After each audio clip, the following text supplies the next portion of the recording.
pastores lá na igreja Brasa Sul de Ipanema, lá, eles estão muito gratos, assim, né, por tudo que viveram aqui. Foi uma experiência muito, muito boa para eles. E eu disse a mesma coisa, né? Eles que estão falando até hoje, naquele final de semana lá, né, das experiências que tivemos juntos aqui. Só para deixar registrado, né? Acho que é bom isso, quando a gente agradece a Deus por aquilo que Ele faz nas nossas vidas, né? Toda a provisão de tudo que nós fizemos aqui está certa, né? O orçamento praticamente empatou, então foi tudo provido, toda a provisão, glória a Deus, toda do nosso coração, nossa disposição a fazer esse tempo de comunhão, fazer aquilo que era da vontade de Deus foi feito e Deus deu a provisão. Isso é um bom sinal, eu gosto disso, é um bom sinal. Temos no final do culto temos uma cantina com torrada e café, tá bom? Torradinha quentinha na hora e bolo também. Pronto, até a sobremesa, não precisa fazer janta em casa, nem deixa para o almoço de amanhã, já está de casa. Tá bom, vamos lá. O que interessa agora, vocês estão prontos para ouvir a palavra, continuar ouvindo a palavra? Já estamos ouvindo a palavra, né? Louvor, nosso compartilhamento aqui e tudo mais. Mas agora é o tempo que a gente para tudo mesmo para abrir o coração e receber a palavra do pastor Valdeci. Vai repartir a palavra conosco nessa noite. Glória a Deus. Vem para cá, homem de Deus. Vamos estender a nossa mão para cá. Você pode dar graças a Deus pela vida do pastor Valdeci. Amém. Tem recebido de Deus através dele. Pai, muito obrigado por mais este momento, Senhor, esse tempo de nos dedicarmos à Tua palavra, aquilo que o Senhor fala conosco, aquilo que o Senhor expressou e expressa através das Escrituras. Nós te louvamos, usa o Teu servo, prepara seu coração, renova a sua mente, Senhor, acende o seu espírito mais e mais e que flua, Senhor, aquilo que Tu tens preparado para a Tua igreja nessa noite. Nós oramos em nome de Jesus. Amém? Amém.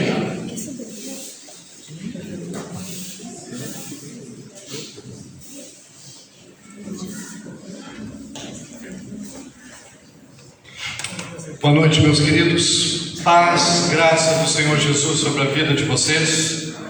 Presença do Senhor sobre vocês, queridos. Fiquei muito feliz de rever Miriam depois de alguns bons anos. Quem sabe alguma década ou mais que eu não havia. Fiquei feliz porque eu e a Miriam, nós nos conhecemos na Igreja Batista do Fragata há mais ou menos 30 anos atrás. Convivemos ali, eu e o pastor Davi, pai da Miriam. Que o tempo passa, Miriam.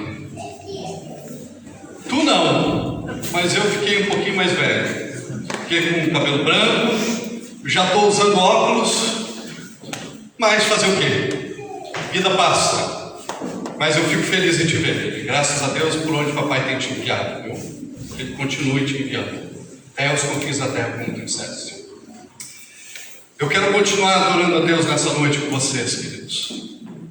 Adorando a Deus, seja cantando, seja ministrando a palavra, seja orando, mas adorando a Deus, querido, aquele que é digno de todo louvor, de toda honra e de toda glória. Eu só preciso aqui no fundo, aquela musiquinha de fundo boa que eu gosto, que me dá um up aqui. Então, se tiver, fico feliz, queridos. A gente, quando vai ministrar, na ministração, é tão difícil, mas não é porque a gente não queira, é porque é impossível, seja a ministração que for, a gente não falar do amor de Deus. Falar do amor de Deus. Vamos falar sobre perdão, vem o amor de Deus. Vamos falar sobre missões, vem o amor de Deus. Cura, amor de Deus. Amor de Deus está no meio de tudo. E é bom falar desse amor. falando sobre isso e eu vou buscando uma resposta em Deus.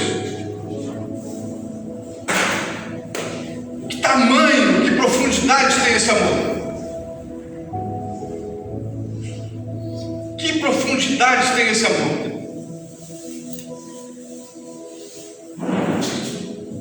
Estou me lembrando aqui que lá em Isaías 41, Deus falando com o povo, Ele diz assim: não temas, ó vermezinho de Jacó. Não tema, vermezinho de Jacó. E esse versículo me chama a atenção, porque é uma maneira de Deus se referir à fragilidade nossa, essa pequenez nossa, humana, frágil, vermezinho de Jacó. Mas o amor de Deus é tão tremendo que o filho se faz um vermezinho de Jacó, igual a mim, igual a mim. Por isso que eu fico pensando, que amor de Deus, qual é a profundidade desse amor, qual é o tamanho desse amor.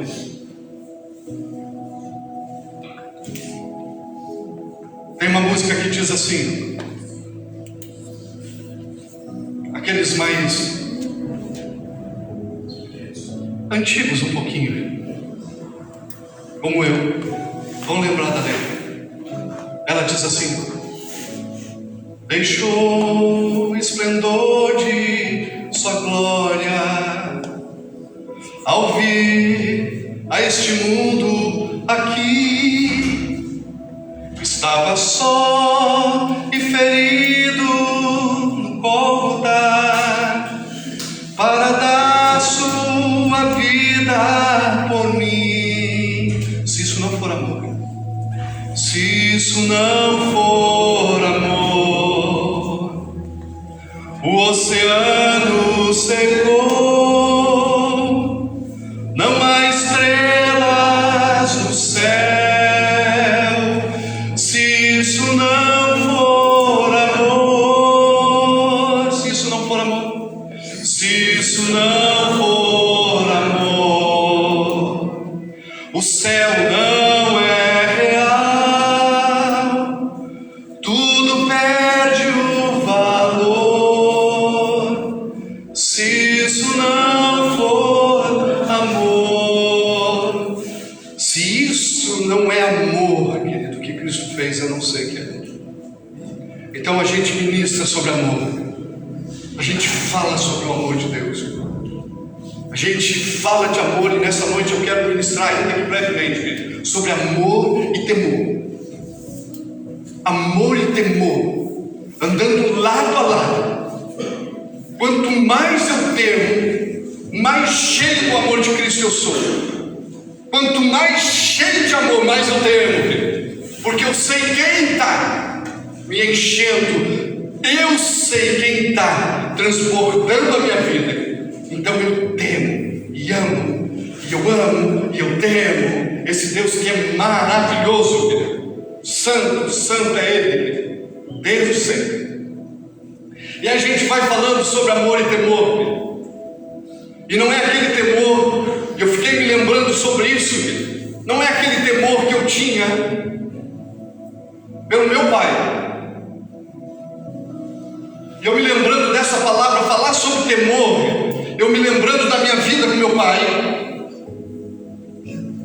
E eu fiquei assim, Senhor Jesus, tá bom, eu vou conversar, eu vou ministrar sobre temor.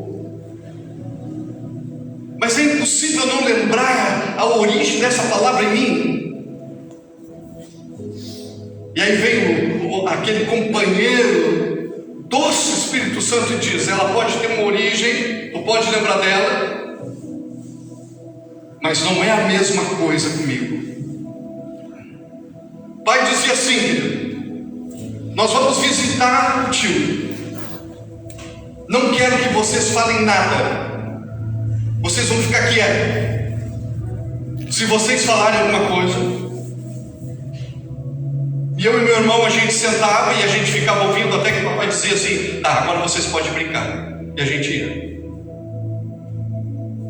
Ai da gente se falasse alguma coisa.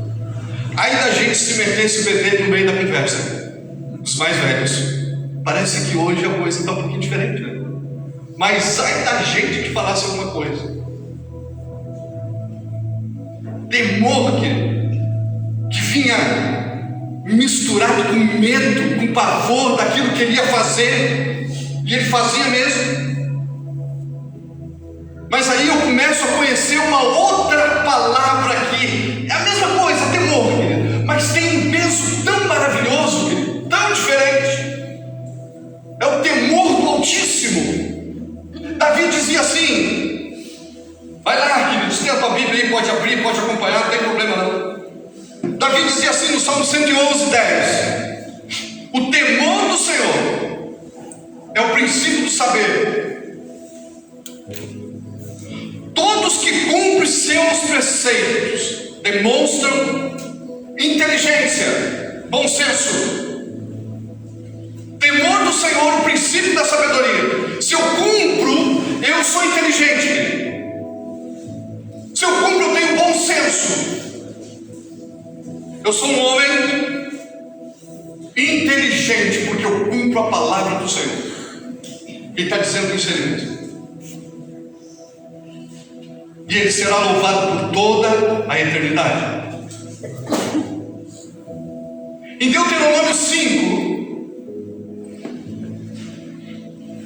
Moisés está dando ao povo os preceitos da lei. Está dizendo, olha, não roubem, não matem, não adulterem, não façam isso, não façam aquilo, distribui. E aí Deus chega para esse homem e diz assim, como seria bom se ele sempre tivesse o coração disposto a temer e obedecer todos os meus preceitos. Tudo iria bem com eles e com seus descendentes sempre e para sempre. Ouve isso, querido, meu irmãozinho, ouve isso. Obedecer os preceitos do Senhor é sinônimo de vida para mim e para o meu filho e para o meu neto e para aquela geração que eu não vou conhecer provavelmente, querido, mas é a palavra do Senhor que está dizendo. Que bom se eles obedecessem, porque tudo iria bem com eles e com seus descendentes para sempre. Talvez caiba uma pergunta: até onde eu estou disposto a ir? Obedecendo os preceitos do Senhor. Até onde eu estou disposto a ir? Olhe para a realidade do mundo atual. A minha verdade provavelmente está cheia de rebeliões internas em muitos países. O que mais falta, querido, na geração minha e de vocês que estão sentados aqui nessa noite, o que mais falta são homens e mulheres que amam e temem o Senhor. Amor e temor. Nós vivemos uma sociedade mundial, aonde guerras, rumores de guerras, e aí a gente vai lá para Mateus.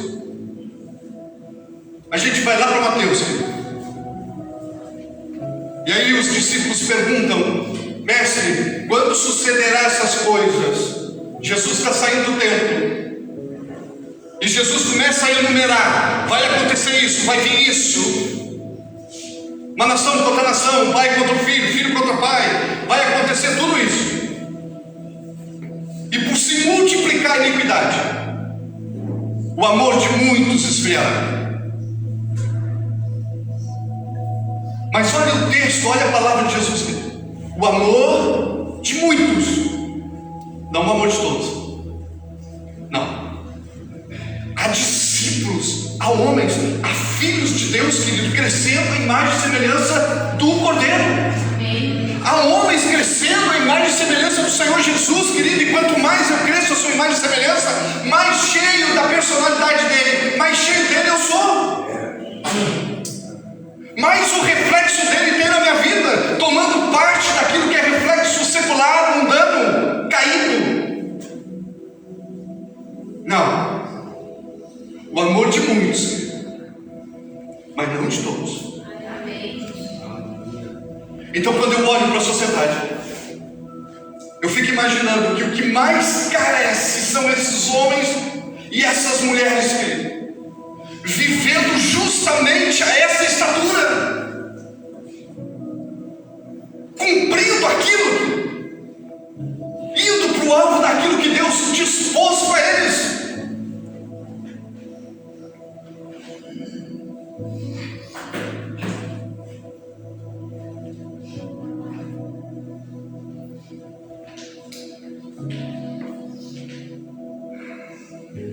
Em Atos 14, 21, olha a história. Paulo e Barnabé estão pregando a palavra em Listra. Atos 14. E eles estão ensinando a palavra ao povo no meio da cidade. Tudo vai bem, até que o inferno se levanta. E alguns homens, movidos pelo diabo mesmo, se levantam contra Paulo e começam a apedrejá-lo. Ele é tido como morto, carregam ele para fora da cidade como morto, deixam ele lá. Os discípulos o cercam. Eu fiquei imaginando a cena. Talvez Paulo, para não morrer, tivesse se fazendo de conta, ou de fato estava ali à porta da morte. Os discípulos se reúnem em volta dele e começam a orar. Provavelmente Paulo levanta-se dali e entra na cidade de novo. Ele sai daquela cidade e vai para a cidade de Derbe. Isso me chama muito a atenção. Ele vai para a cidade de Derbe. Não diz quanto tempo ele ficou, mas muito provavelmente ficou alguns dias naquela cidade. Mas quando ele sai daquela cidade, ele deixa discípulos. Pensa comigo aqui. Nós pensamos assim: nós vamos, o mundo religioso, a eclésia pensa assim: nós vamos fazer discípulos e nós vamos sentar com homens e mulheres, e no período de 1 ano nós vamos fazer discípulos e nós vamos continuar esse projeto. Mas quando eu leio essa palavra de Paulo, dizendo assim: ele entrou, ficou ali alguns dias provavelmente, saiu e deixou discípulos. Como é que acontece isso, meu irmão? Como é que um homem chega dentro de uma cidade, prega o evangelho naquela cidade, quando sai e deixa discípulos? Eu vou responder isso para vocês, querido. Um homem cheio da presença de Deus, cheio do amor de Deus, transbordante das virtudes do Espírito Santo, querido, é impossível não deixar discípulos aonde ele passa. É impossível não fazer discípulos aonde ele está. A carência que eu vejo em volta é justamente homens e mulheres tão vazios, com o interior tão inóspito, querido, desesperadamente precisando de algo diferente, que faça diferença na geração, que faça diferença na sua vida, que faça diferença na sua casa, que faça diferença em toda a dinâmica dos seus relacionamentos. Onde é que estão esses homens, querido? Bom, eu quero ser um deles, querido. Eu estou aqui. Eu quero ser um desses, querido. Eu quero ser como Paulo e Silas. Eu quero ser como Paulo, querido. Eu quero entrar onde eu entrar, e quando eu sair de lá, não importa se foi um dia, uma semana ou um mês, eu quero deixar atrás de mim discípulos que digam assim: Valdeci entrou aqui. Foi diferente de todos que entraram nesse lugar. Miriam entrou na África. Foi diferente de todos que entraram naquele lugar. Guiné-Bissau foi abençoada. porque entrou uma mulher de Deus cheia do Espírito Santo. Fez discípulos, Miriam? Ficou discípulos lá.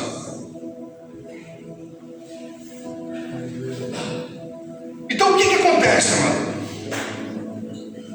Nesses momentos que antecedem a volta do Cordeiro, alguém crê que ele não virá?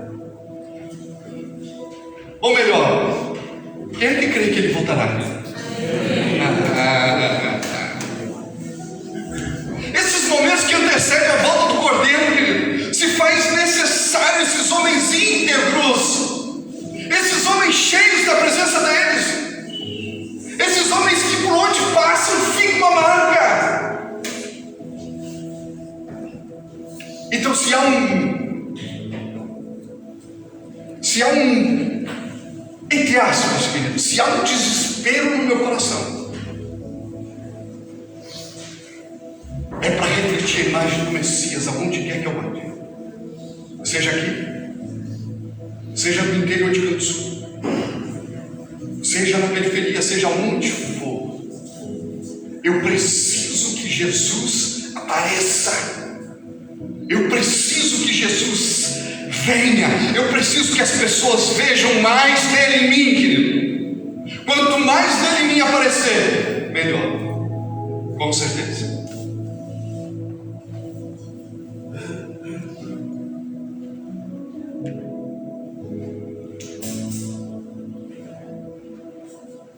Há uma palavra, há um homem de Deus, apaixonante a vida dele, Jó. Se vocês pesquisarem Jó, vocês vão ver que há muitos teólogos dizendo Jó não existiu. Jó é uma história que entrou lá dentro da palavra de Deus. Teólogos falando. No entanto, essa é a minha Bíblia. Ela é a palavra de Deus de cabo, como dizia papai, a rabo. Do princípio ao fim, ela é a palavra de Deus. Jó, um homem de Deus. Mas ouve a história desse homem. O escritor começa dizendo assim: havia um homem na terra de Uz, seu nome era Jó. Ele era um ser humano bom, honesto e justo, amava respeitosamente a Deus e evitava praticar o mal. Nós estamos trabalhando e nós estamos vivendo uma época de discípulos, falando muito em discípulos. Bom, aqui há um discípulo pré-Jesus. Aqui é um discípulo pré-Jesus. Um exemplo de discípulos para esses discípulos contemporâneos. Aqui há. E Deus mesmo se encarrega de testemunhar a vida desse homem. Quando o diabo vai lá, tem com Jesus, tem com o Pai, Deus diz assim: tu viste meu servo Jó? Ele é um ser humano bom, honesto, justo. Em toda a terra não há ninguém como ele. Ama, teme a Deus e se desvia do mal. Discípulo para Jesus completo, querido, cara.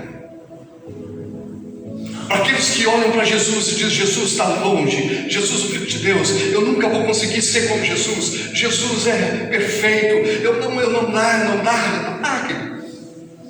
Paulo dizia assim: olhem para mim. Talvez Jó estivesse dizendo isso: olha para mim. Talvez a vida dele seja um convite a olhar. Mas no momento, queridos, se não leu essa história ainda, leia. Ainda no capítulo 1, Jó começa a receber notícias da sua casa. Aonde? perdeu todos os seus bens, perdeu tudo que tinha e por fim perdeu a sua família, seus filhos, a sua própria saúde. Jó perdeu tudo, absolutamente tudo o que tinha. E ele diz assim, isso aqui é um discípulo falando, né? Isso aqui é um discípulo falando. Ele diz assim no versículo 21, 22. Yahvé deu, Yahvé tomou, louvado seja o nome do Senhor. Em todas as suas atitudes, Jó não errou, nem pecou, e jamais culpou a Deus por revés algum. O que Jó fazia, amados? Jó sacrificava, pensando que os seus filhos haviam pecado em algum momento, e ele não podia conviver com a ideia de que seus filhos haviam entristecido o pai, a Deus. Ele fazia o quê? Corria, fazia sacrifício pelos seus filhos. Agora, nesse momento, um homem, qualquer um, poderia levantar a voz para Deus e dizer: por que tu permitisse isso? Tu conhece a minha vida, tu conhece todas as minhas palavras, tudo que eu faço. Todos os domingos eu estou na igreja, todos os domingos eu estou adorando, na minha casa tem um grupo caseiro, um grupo familiar, eu sou ofertante, eu sou dizimista, mas por que tu permitisse isso, Senhor? Jó perdeu muito mais do que a gente pode imaginar. Mas esse homem justo, íntegro, reto, que teme ao Senhor, se desvia do mal, na boca dele não se encontrou nenhuma palavra de reprovação ao Senhor. E por fim, a gente vai para a história dele. No 2, capítulo 2,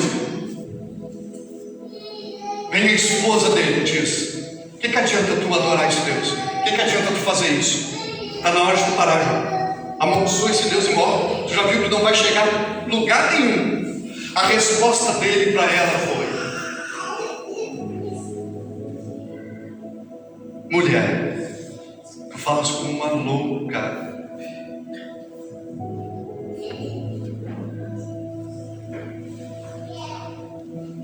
Porventura recebemos de Deus apenas o que é bom? E a palavra de Deus diz que dias bons e ruins vêm sobre justos e injustos. Dia da perda, o dia do ganho, o dia da alegria, da aflição, vem sobre um e outro. Receberemos apenas o bem? Será que o infortúnio também não vem do Senhor? Em todas estas provações, Jó não vacilou e nem pecou. Meu irmão, eu estou falando nessa noite e ministrando sobre amor, e ministrando sobre temor do Senhor, porque é tempo precioso de eu descobrir e entender que discípulo não vive a parte dessas duas coisas, não consegue, não tem como. É discípulo, amor é característica da vida dele, é discípulo, temor é característica da vida dele, não tem como viver a partir disso, não. E aí eu vou entrando para dentro dessa palavra, querido, e tudo que ela significa.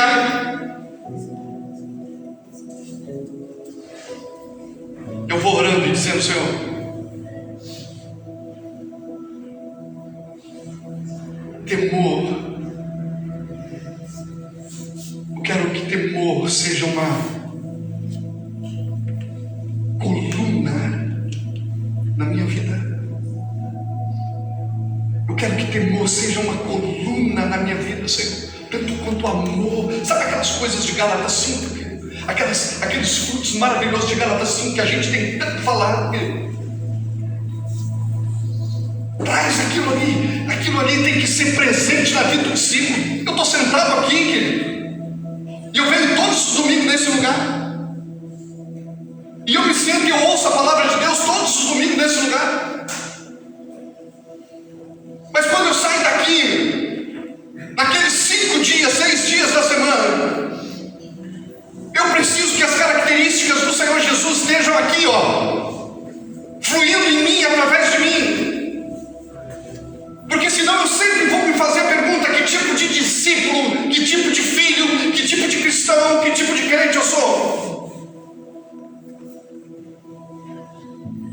Pensa, Paulo fica uns dias naquela cidade, e quando ele sai, ele deixa discípulos. Tem discípulos na tua casa, meu irmão? Tua esposa é discípulo? Marido, filho, pai? Tem discípulos lá? Que marca tu está deixando dentro das tuas relações? Que marca está ficando lá, meu irmão? Quando tu não estiver lá, alguém vai lembrar que um homem ou uma mulher de Deus passaram por aquele lugar?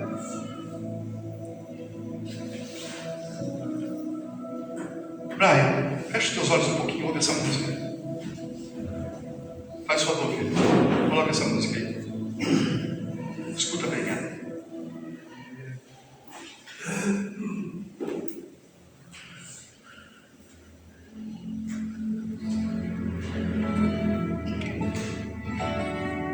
Pode levantar. Mais. O temor do Senhor é o começo, a porta para a verdadeira vida. Quem o busca encontra graça, caminha firme na luz divina.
tocando baixinho. Deixa ela de fundo. Mas deixa ela tocando. Deixa eu te convidar para ficar de pé. Fica de pé se você pode.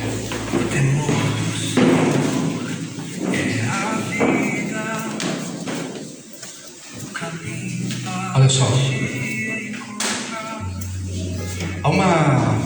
Alguém escreveu, dizendo assim: perdemos o temor de Deus quando deixamos que nossas fraquezas nos dominem. Perdemos o temor de Deus quando deixamos que nossas fraquezas nos dominem. Feche seus olhos.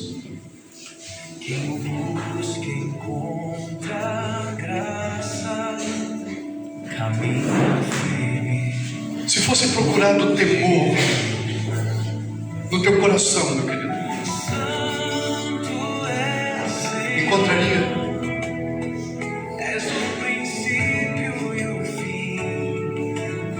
Eu estava meditando sobre essa palavra temor, amor. E eu estava pensando, querido, e clamando diante de Deus. Porque eu conheço a minha vida. Eu conheço todos os meus tropeços, meu irmão. Todos os pontos em que sou falho eu conheço. Mas eis que nessa noite eu estou falando sobre amor e temor. Vai entender.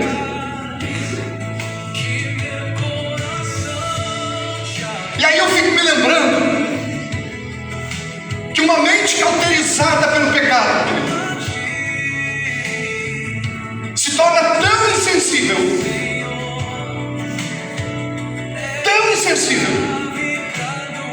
e tão distante do que é definitivamente a palavra, o que significa temor.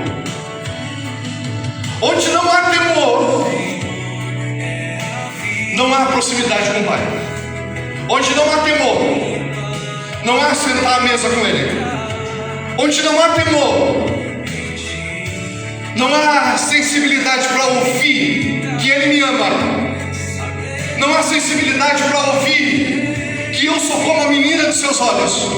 Aonde não há temor, não há relacionamento. Tudo de fato perde valor. Falando de um outro ponto, tudo de fato perde valor. As coisas de Deus, tudo, quando não há temor. Então, outra vez, que significado tem isso na tua vida? Qual é a profundidade que isso tem na tua vida? Porque quando eu meditava nessa palavra aqui, eu estava lá clamando diante de Deus e dizendo: Senhor, tira todo lugar na minha mente, tira todo lugar na minha alma, aonde já tem uma casca tornando insensível a tua presença. Tira, Senhor, tira, porque eu quero discernir quando tu fala comigo.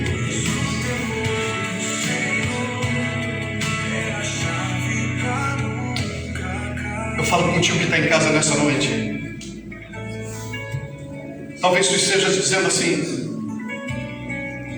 quem está em casa e quem está aqui nesse lugar também, talvez esteja dizendo assim: eu queria conhecer mais desse Deus, eu queria conhecer mais. Apocalipse eu vou ler, meu irmão, meu amigo, de que Ele está à porta e bate. Se eu ouvir a sua voz, eu vou abrir a porta, Ele vai entrar na minha vida. E o bom disso é que Ele vai cear comigo, Ele vai sentar comigo, e Ele vai se relacionar comigo, e eu vou conhecer mais dele. Eu quero te convidar para que nessa noite tu diga assim: Senhor Jesus, entra na minha vida, entra no meu coração, Eu quero ser sensível à tua palavra. Eu quero ser sensível à tua voz. Entra no meu coração e faz morada, porque eu estou te recebendo hoje como meu Senhor e o meu Salvador. Faz morada na minha vida, Senhor.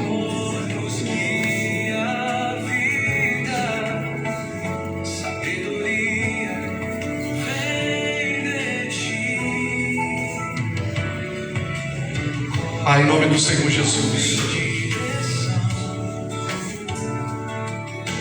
eu oro para que o teu doce Espírito Santo, Senhor, se mova no meio da noiva, se mova no meio da igreja, fazendo com que a tua palavra frutifique, Senhor, fazendo com que a tua palavra, Senhor, seja estabelecida.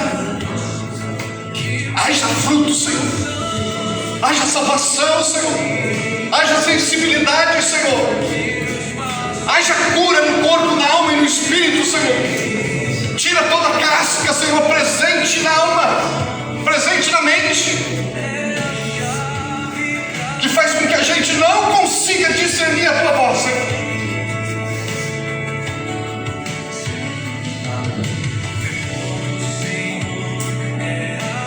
Haja sensibilidade no meio da igreja, Pai.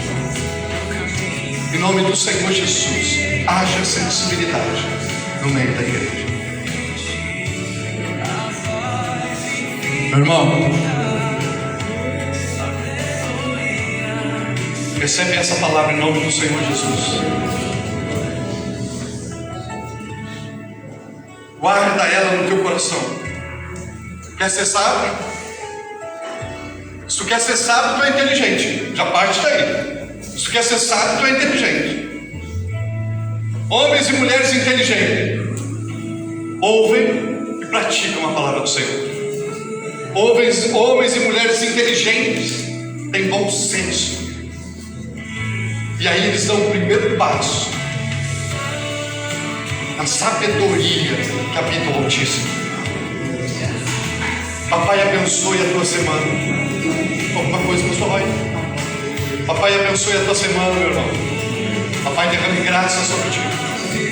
Papai, te cubra de paz. Tenha uma vida frutífera, uma semana frutífera, em nome do Senhor Jesus, querido, tu e a tua casa. Dá um abraço apertado no teu irmão, querido. Brian, deixa essa música rolando aí, ainda mais um tempo. Levanta um pouquinho, querido, tá bom? Papai abençoe, querido.